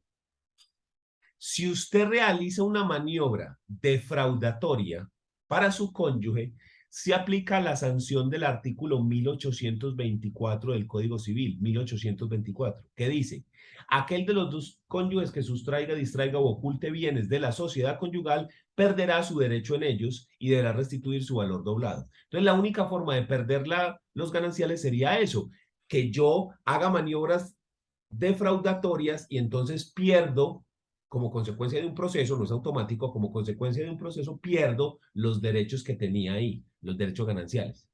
¿Estamos? Esa es la única forma, el resto no se pierden.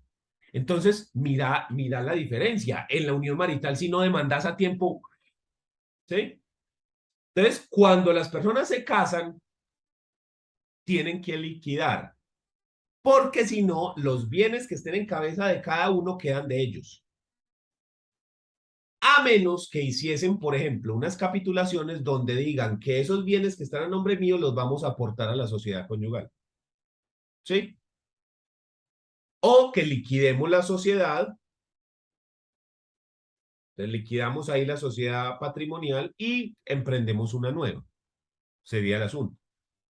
Aunque esto también ha sido discutido, pero digamos que la teoría mayoritaria habla de esta manera. Daniel.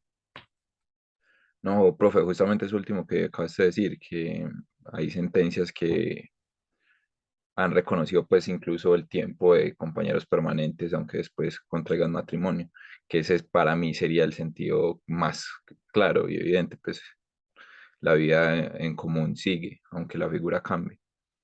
Sí, o sea, el punto es que como las normas del matrimonio son normas tan claras y dice cuándo empieza y cuándo termina, y dice, por ejemplo, que los bienes sociales son los bienes que son adquiridos dentro del matrimonio a título oneroso por alguno de los dos. Y eso no se puede cambiar a menos que existan capitulaciones. Capitulaciones en las cuales las personas digan que un bien entra a la sociedad. ¿Estamos? Y estas normas tienen, mejor dicho, los años, pero de más viejos que el uso de andar a pie. O sea, estas no son normas nuevecitas, son normas que tienen un carácter histórico. ¿Estamos? Entonces, el problema es cuando creamos una figura nueva, entre comillas nueva, como la unión marital de hecho, que es del 90, le empezamos a dar una cantidad de cosas y entonces se nos mezclan las dos figuras. Porque es que entonces, cuando nosotros reconocemos los bienes que son adquiridos como compañeros permanentes, como bienes de la sociedad conyugal, quiere decir que usted, juez, me está legislando. ¿Sí o no? Porque la norma no dice eso. La norma dice que los bienes tienen que haber sido conseguidos dentro del matrimonio o que hayan unas capitulaciones previas al matrimonio que incluyan esos bienes. ¿Estamos? Y si mal no recuerdo, la legislación solo le corresponde a una rama del poder público, que es a la legislativa, no a la judicial. Los jueces, a diferencia de Estados Unidos, donde los jueces construyen el derecho, en Colombia no es así. El juez interpreta la norma y la aplica, pero no la crea. Que por esto se han armado tremendas discusiones, sobre todo con las sentencias de constitucionalidad de la Corte, diciendo que se están usurpando las funciones del Congreso, ¿sí o no? Esa discusión la hubo con la sentencia SU 214 del 2016, que es la del matrimonio igualitario, y fue muy jodida y les tocó pensarlo muy bien para poder decir cómo no se hacía. Entonces, el problema de eso es que todos entendemos y todos comprendemos qué es lo que queremos hacer. Lo que queremos hacer es que es la misma pareja. O sea, y que por un tecnicismo de que aquí se llamaban así y aquí se llamaban así, entonces dejamos sin una cantidad de bienes que todos entendemos eso. Y es más, lo compartimos, es que es lo más justo, es lo que debería ser, es lo correcto. ¿Estamos? Pero es que en derecho, a diferencia de la imagen de la justicia, el juez no falla en justicia. Y eso es algo que a la gente a veces le da mucha dificultad entender, incluso cuando uno está estudiando derecho, de que es que los jueces no fallan en justicia. La Constitución establece que el juez está sometido al imperio de la ley. O sea que el juez no falla en derecho, ve, no falla en justicia, falla en derecho. Y entonces volvemos al mismo asunto. Si las normas dicen que taque, taque, taque, taque, taque, entonces quiere decir que el juez me está legislando, porque me está creando un efecto adicional que no tiene la ley 54 del 90. ¿Realmente el error es de quién? El error es del legislador, porque el legislador, cuando crea una norma, debe prever o debe tener en cuenta los efectos secundarios que tiene. Básicamente como en las medicinas, que usted coge el tarrito y lo lee y dice, efectos secundarios puede generar taque, taque, taque, taque, taque, taque, taque. ¿Sí? Por eso es que es tan jodido hacer una medicina, porque hay que establecer ese tipo de cosas. Entonces, cuando el legislador creó la norma, la 54 del 90, jamás se le ocurrió, hombre, si estos manes viven juntos 10 años y luego se casan, entonces, ¿qué hacemos ahí? Porque lo que pensó el legislador, no, pues liquidan la sociedad conyugal y luego se casan. Sí, pero es que eso lo sabe usted, legislador, y de pronto los abogados expertos en familia y el resto de la población, ¿qué? No, pero es que la ignorancia de la ley no sirve. No, no, no me vengas con esos cuentos pendejos, porque vos estás regulando para la gente, ¿sí? Entonces, ¿el resto de la gente qué? Por eso es que yo digo que derecho deberían ser los años 12, 13, 14, 15, 16 de bachillerato y ya de ahí sí que estudie lo que sea. Porque aquí básicamente le enseñan a usted cuáles son los derechos de las personas y cómo hacerlos valer. ¿Estamos? Entonces, el problema es que el legislador no previó que eso iba a tener un efecto adicional y el efecto adicional era ese, que de pronto nos podía generar una forma adicional que no está en la ley de incluir bienes en la sociedad conyugal. Bienes adquiridos por fuera del matrimonio. ¿Estamos? Entonces, esa discusión es muy interesante y la Corte se han dado en varias sentencias en las cuales yo no comparto, pero yo no comparto es por ese punto, no porque yo no quiera eso, porque lo que decimos, lo que es justo, estamos.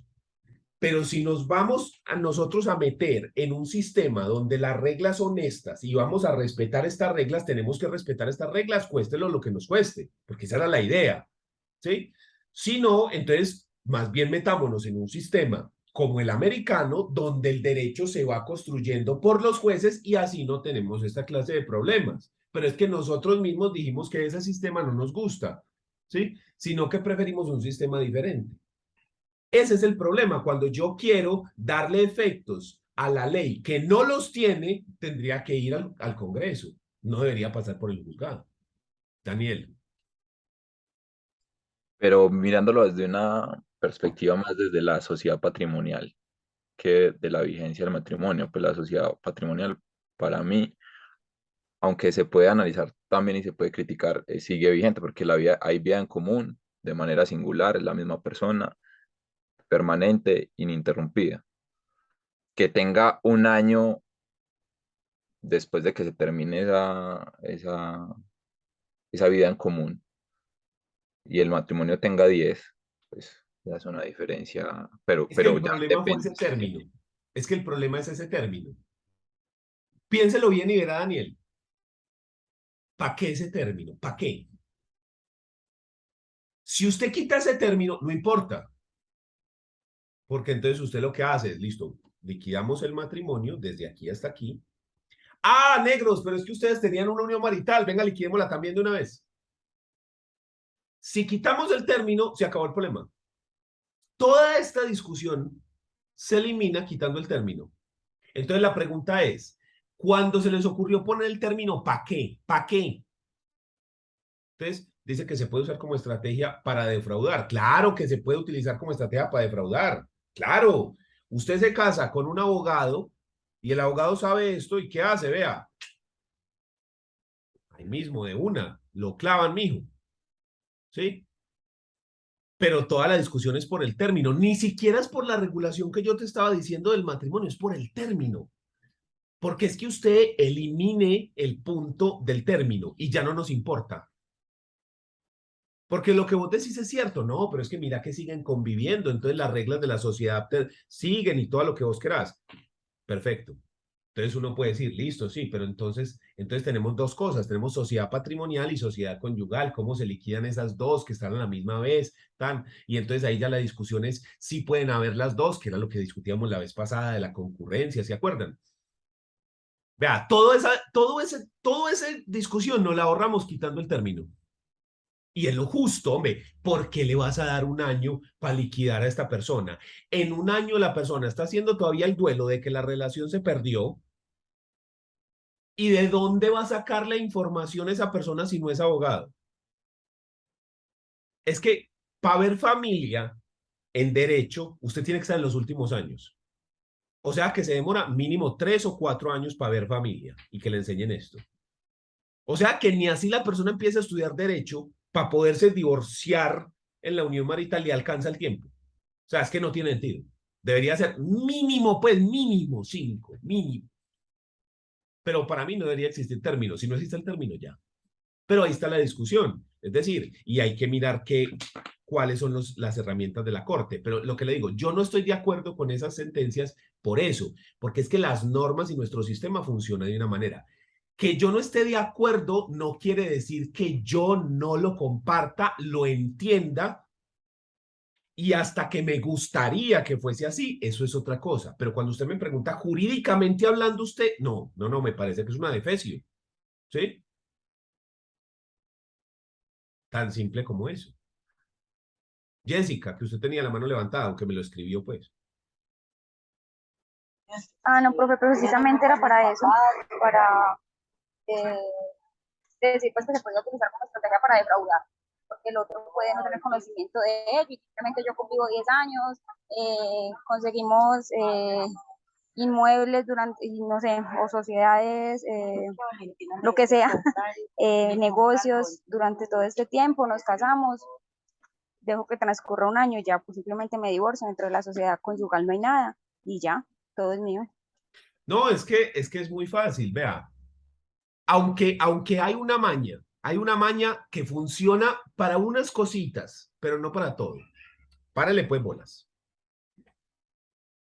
Estamos en unión marital de hecho y compramos usted y yo casa, finca, apartamentos, ¿sí? Locales. Cuando yo miro y que vemos que tengo un patrimonio bien teso y todo lo hemos comprado a mi nombre. Porque el crédito salía más fácil, porque qué tete lo que sea. Entonces yo digo, le voy a proponer matrimonio. Y me quedo yo con todo. ¿Por qué? Le propongo matrimonio, espero año, año y medio, solicito el divorcio, liquidamos la sociedad conyugal, ya no vamos a conseguir nada, o si conseguimos será una cosita. Y yo me quedo con todo lo otro. Lo que vos decís, para defraudar, perfecto. Pero ¿y qué pasa si lo que hicimos fue ganarnos el baloto? Porque esa es una que dice, nos ganamos el baloto, entonces ahora sí nos casamos y entonces ya lo perdió. No, porque el baloto, las acciones en sociedades, el dinero en efectivo, pues quedaría el baloto, las acciones, los derechos como derechos de propiedad intelectual, derechos de imagen, etcétera, son sociales. Porque los bienes muebles son sociales. Se llama haber relativo. Los bienes muebles, sin importar cómo hayan sido adquiridos, son sociales. Entonces ahí se puede hacer como el esguince, pues, pero solamente si son bienes muebles. Porque, ¿cómo así? Las personas tienen un baloto, 50.000 millones de pesos. Se casan, pierde el derecho, ¿cierto? Entonces ya no tendría derecho. No, pero como eso es plata en efectivo, sí lo tendría, sí son bienes sociales. Pero ahí es porque está la norma expresa. Pero si son inmuebles jodidos, defraudatorio, lo mejor que se puede hacer es que si se van a conseguir bienes, sea a nombre de los dos. Porque así no importa que se pierda el derecho, ya el bien está 50-50. ¿Sí? Pero volvemos al mismo. ¿Quién sabe eso? Los abogados. Y abogados expertos en familia, porque hay muchos abogados que ya no se acuerdan de eso, lo vieron y vean. ¿Estamos? Entonces, muy interesante la discusión. Recuerde que yo le doy mi punto de vista y le digo por qué. Yo no le estoy diciendo que así es, yo le digo mi punto de vista. Pero muy interesante la discusión y muy bacano eso y muy chévere que usted se ponga en ese papel y diga, hombre, yo estoy a favor, estoy en contra, con un argumento y ya sabe cómo funciona. Y esto también, este conocimiento de esta discusión, le brinda a usted herramientas para asesorar a las personas cuando le piden a usted consejo, ¿sí?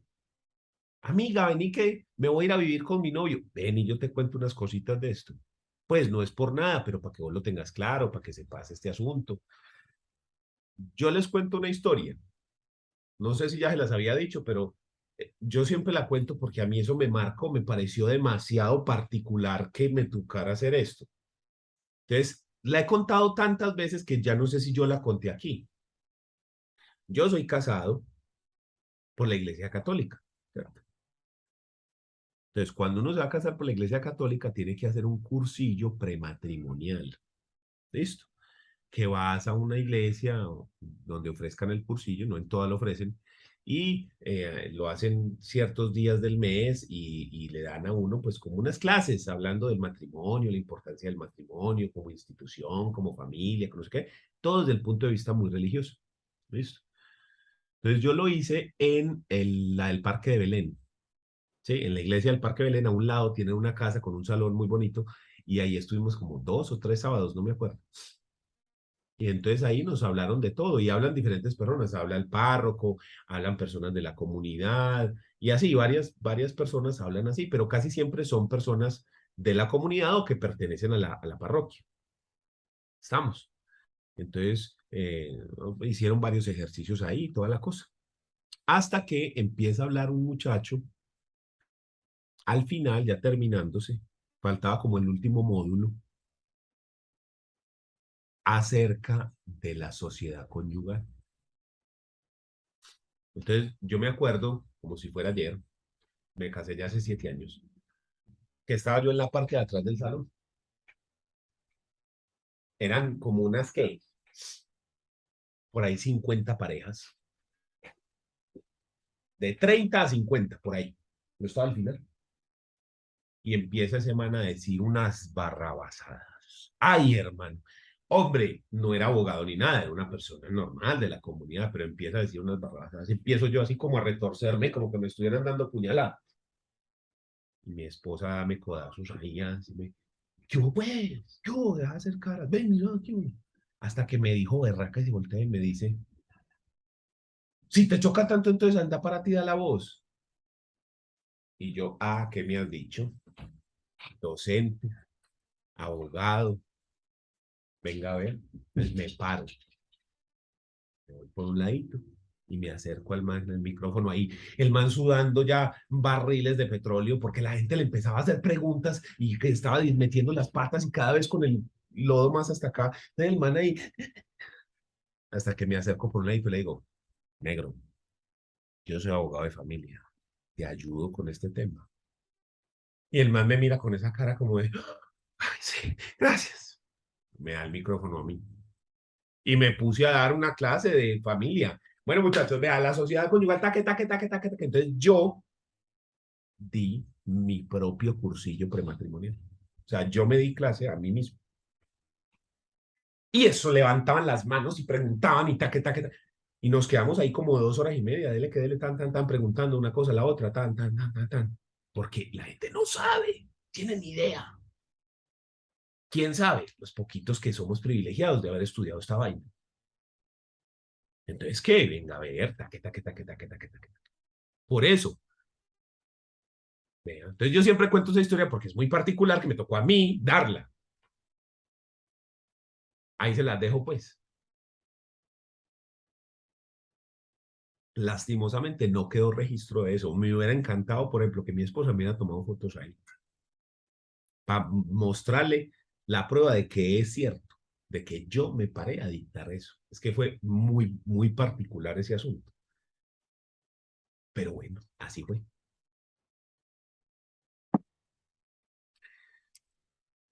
Entonces, dudas, comentarios o si no, cerramos el tema de la unión marital.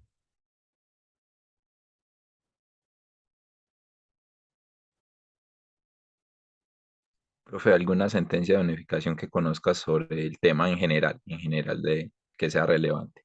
De unificación no hay. Tenemos lo que te digo, una sentencia de la Corte por aquí, una de por allí, otra de por acá, otra de por acá, pero de unificación, nada. Nada, nada, nada, nada, nada, nada.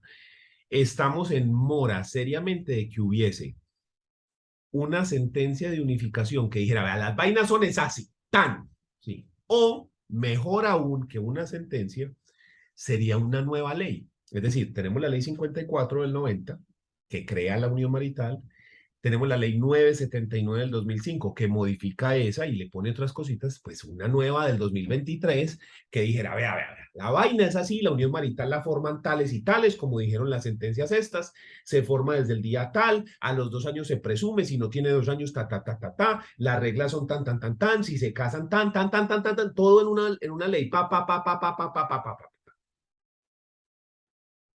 Entonces, estamos en mora de eso.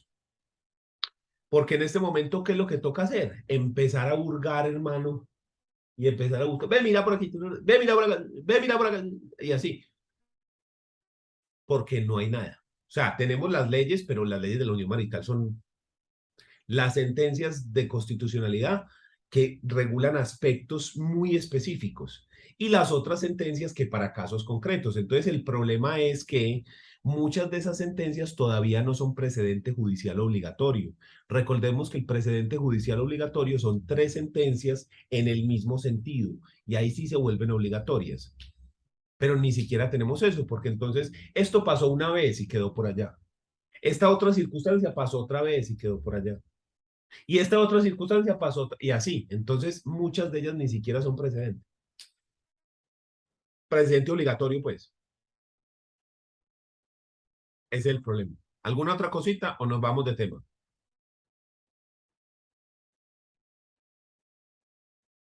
Entonces, continúo. Entonces, con eso damos por cerrado y finalizado este tema bien importante que es la declaración de unión marital de hecho con formación de sociedad patrimonial de compañeros permanentes. Hablemos del segundo punto, que es la nulidad del matrimonio civil. Ojo, mire que lo tengo subrayado incluso. No de matrimonio católico religioso. ¿Por qué? Porque es que la nulidad canónica, la del matrimonio religioso por la Iglesia Católica, se basa en el canon 1055 del Código Canónico. ¿Sí? En ese canon 1055 se establecen unas causales de nulidad que tienen que demostrarse ante el tribunal eclesiástico, que está compuesto por autoridades religiosas. Dentro de las causales del canon dice que se anula si hay falta de consentimiento, si hay inmadurez emocional, si hay una enfermedad mental antecedente. Sí, porque si se desarrolla con el matrimonio, ya eso es un efecto, y acuérdese que es en la salud y en la enfermedad. Pero si la enfermedad es antecedente, básicamente usted se casó con un loco o con una loca sin saberlo, pues homosexualismo antecedente, la persona era homosexual y usted no sabía, porque acuérdese que en ninguna religión está permitido el matrimonio igualitario, ¿sí? Y estamos hablando de la religión católica, donde mucho menos. Entonces, si hay esa circunstancia, tampoco se puede anular. Problemas de copulación sexual, esto implica impotencia o frigidez, porque para el matrimonio religioso, para la religión católica, la procreación sí es un fin esencial.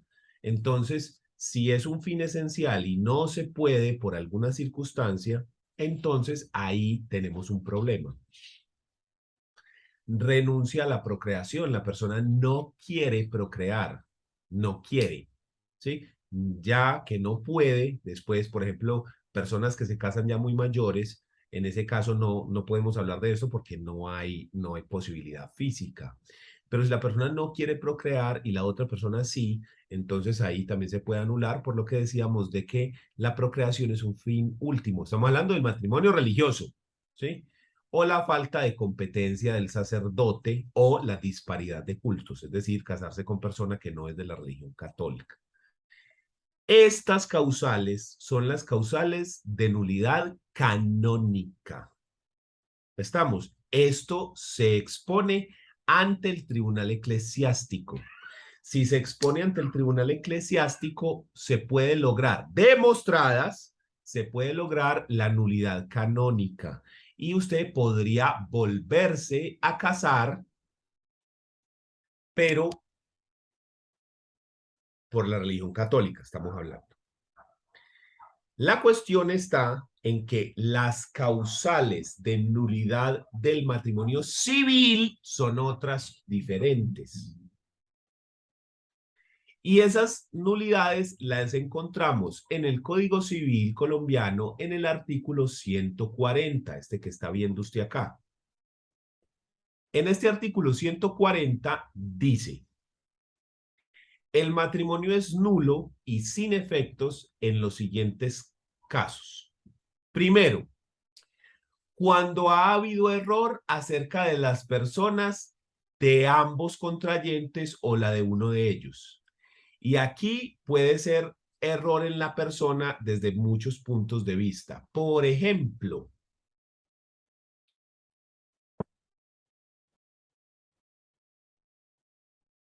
habían unas condiciones especiales en la persona que usted pensó que tenía y no tenía. Vamos a ponerlo de otra manera.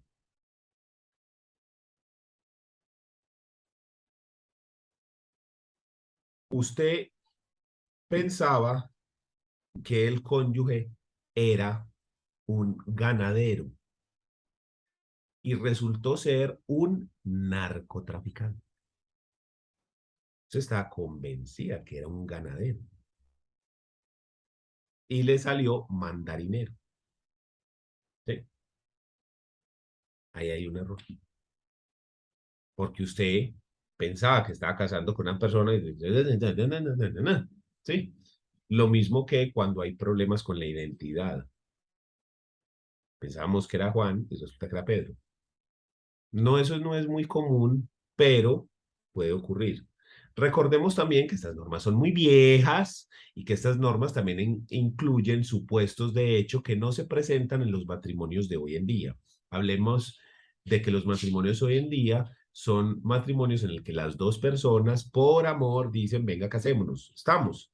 En cambio, si tenemos en cuenta que hace más tiempo existían todavía los matrimonios arreglados, los matrimonios por negocio, entonces ahí hay unas condiciones. Yo me voy a casar con Angélica porque es que Angélica es la hija de tales que tiene tal posición social, que tiene tal negocio, que tiene tal cosa, y que yo quiero hacer ese matrimonio para que se unan las familias que económicamente tan.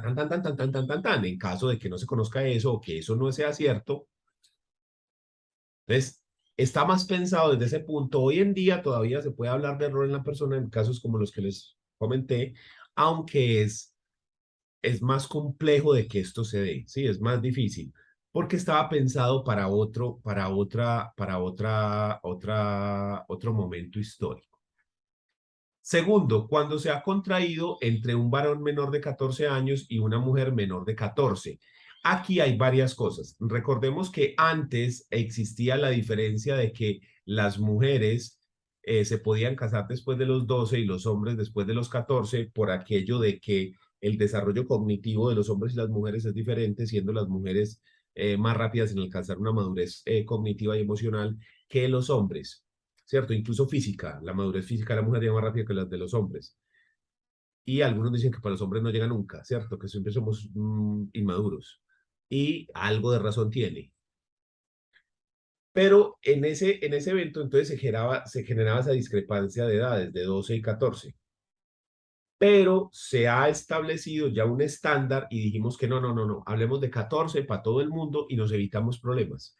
¿Sí? 14 para todos. Entonces, por eso es que ustedes ven estas subrayas y estas tachas aquí y ya solamente 14. Dice, o cuando los dos sean respectivamente menor de aquella edad. Entonces, si se contrae matrimonio con una o ambas personas menores de 14 años, matrimonio nulo, pues, o anulable. Recordemos que los actos no son nulos, sino hasta que se les declaran anulables. Y que tiene unas expresiones que son muy particulares, que están subrayadas, vamos a mirarlo, dice, cuando para celebrarlo haya faltado el consentimiento de alguno de los contrayentes o de ambos, o sea, falta de consentimiento. La ley presume falta de consentimiento y mire lo que decía aquí, en los furiosos locos, mientras permanecieren en locura y en los mentecatos. ¿Qué tal esa? Obviamente declarado inexequible, entonces queda, la ley presume falta de consentimiento en quienes se haya impuesto interdicción, ya interdicción judicial no existe, para el manejo de sus bienes. Esto ya no existe, entonces ya esto básicamente desaparece, entonces ya hoy en día podemos decir que no hay presunción. Porque ya si se habla de apoyo, la ley 1996 de 2019, que eliminó la interdicción judicial por el régimen de apoyos, esa ley tiene como finalidad una filosofía muy diferente a esta, ¿sí? Antes de esa ley, nosotros casi que presumimos el dolo o presumimos la culpa con la persona, diciendo que si no tiene el manejo de sus bienes, se les tenemos que quitar la administración porque no puede, de hay que declararlo interdicto, no apto para.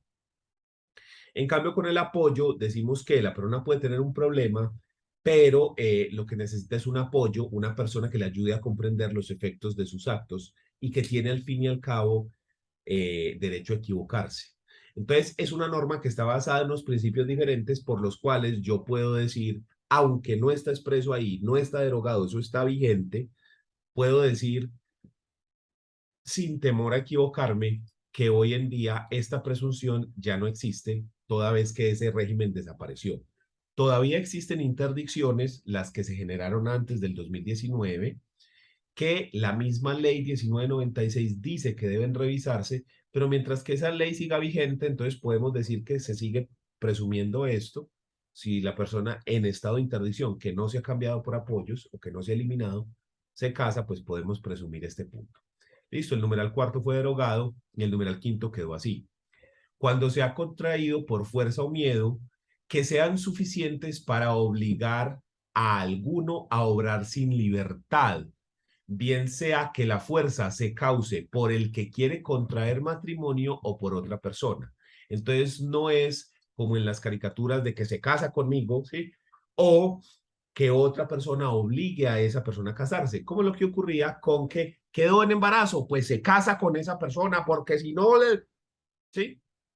Ahí es otra persona, el padre, la madre, la familia, quienes obligan a esa persona a contraer matrimonio, pese a su consentimiento.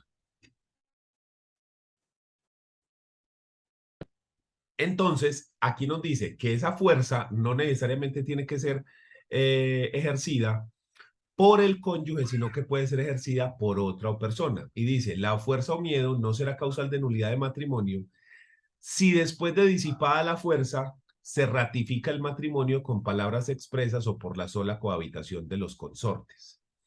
Este punto fue declarado exequible, véalo acá, por la Corte Constitucional mediante la sentencia C-533 del 2000, del 10 de mayo del 2001. Y el magistrado ponente fue Vladimiro Naranjo Mesa. Y dice que es exequible bajo el entendido de que la cohabitación a que se refiere sea en todo caso voluntaria y libre, dejando a salvo el derecho a demostrar en cualquier momento que en ella no tuvo por objeto convalidar el matrimonio. Es decir, ¿se puede convalidar el matrimonio aun cuando haya sido por la fuerza? Sí, pero solo la cohabitación no es suficiente, ¿ya? Se puede que la persona voluntaria y libremente diga, sí, no tengo problema con esto. Yo no lo quería, pero ya lo quiero. Y ahí tendríamos que pensar en síndrome de Estocolmo, pero eso no se tuvo en cuenta, o si se tuvo en cuenta está ahí como medio, ¿sí? O la persona en cualquier momento puede decir, no, momentico, no, definitivamente esto no funciona, anúlelo por favor, ¿listo? Sexto, cuando no ha habido libertad en el consentimiento de la mujer por haber sido esta robada violentamente, a menos que consienta en él, estando fuera del poder de su raptor. Oiga eso está como, mejor dicho, de caricatura, ¿cierto? Cuando haya sido la mujer robada. Ahí está, hoy en día, pues esto es muy difícil de que ocurra, esto ya en la sociedad actual es muy extraño que ocurra esto, el rapto, que se robaba a la mujer de la familia para casarse con él. Eso ya queda como muy de historia, pero más bien lo dejamos ahí por si de pronto pasa, no, que es que en esta parte que hay una cultura muy que, no, que es que por allá muy recóndito, que no sé qué, ahí se queda, por si de pronto, aunque realmente es hoy en día la aplicación es básicamente nula, ¿cierto? Numeral 7 no hay, el numeral 8, cuando uno de los contrayentes haya matado o hecho matar al cónyuge con quien está unido en un matrimonio anterior, esto es lo que se llama conyugicidio, lo cual requiere sentencia penal, pero ahí está. Cuando los contrayentes estén en la misma de ascendientes o descendientes o son hermanos, esto es lo que llamamos una nulidad por vínculo, la prohibición de incesto, y tiene su razón de existir por los problemas fisiológicos y físicos que genera la procreación entre parientes de consanguíneos. ¿Listo? Ese es el problema que se genera, que por ejemplo de ahí viene la hemofilia, hay una cantidad de cosas que sí están demostradas científicamente que ocurre. Entonces, para evitar eso, se crea como norma la prohibición de el matrimonio de ascendientes o descendientes. Ya, pero se pueden casar en este caso tía y sobrino, primos, eso sí podrían contraer matrimonio. La prohibición es solamente entre ascendientes y descendientes o entre hermanos. ¿Listo? El numeral 10 está derogado, el 11 cuando se ha contraído entre el padre adoptante y la hija adoptiva o el hijo adoptivo y la padre adoptante, que realmente es el mismo de arriba, ya no por razones de problemas físicos, biológicos que se pueda generar por la procreación, sino por un contenido ya moral y un contenido ético y un contenido de que la adopción no se hace con este objetivo y que ahí puede llegar a haber como una condonación de dolo futuro, o sea, una cantidad de raciocinios desde otro punto de vista. 12, cuando respecto del hombre o de la mujer o ambos estuviera subsistente el vínculo de matrimonio anterior, o sea, no se ha divorciado en la persona, y la 13 y la 14 fueron derogados. Entonces, estas causales son las causales que se pueden esgrimir para solicitar la nulidad del matrimonio civil, solo estas que están acá, diferentes a las que les mostré del matrimonio canónico. La nulidad de ese matrimonio termina el vínculo que haya entre esos, es más, se dice que no se produjo ningún efecto y la persona puede volver a contraer matrimonio civilmente sin ningún problema. Lo mismo ocurre con el matrimonio católico, ¿cierto? Pero existe una acción para convalidar la nulidad canónica y volverla una nulidad civil, ¿sí? Donde usted solicita que un juez convalide, homologue la sentencia canónica y le dé nulidad, y le dé, perdón, validez como si fuese una nulidad civil. Entonces podemos decir que existe otra causal, en lugar de esa 13 y 14 que están derogadas, otra, que sería que se haya anulado el matrimonio de manera religiosa y que se logre la sentencia de homologación de esa decisión. Sería una nulidad nueva, ¿sí? Pues no, realmente no es nueva, o sea, una nulidad adicional que no contiene la ley, porque al permitirse darle esos efectos a la nulidad canónica, pues, ¿qué estamos creando? Otra causal de nulidad. ¿Dudas?